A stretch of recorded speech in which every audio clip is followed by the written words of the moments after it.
ఆరోపణలు ఈడ vote bank అసలే లేక జీరో గ్రౌండ్ అని మేము తెలిసి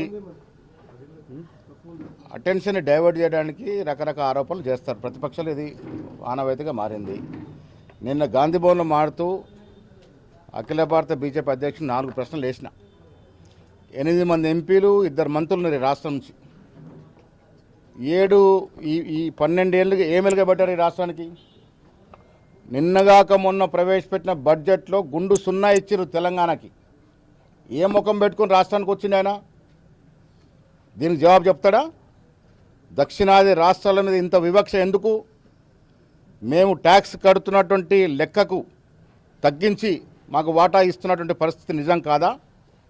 ఈ రాష్ట్రానికి ఏం ప్రాజెక్టు తీసుకొచ్చినారో ఓట్లాడుతారు మీరు బీజేపీ వాళ్ళు.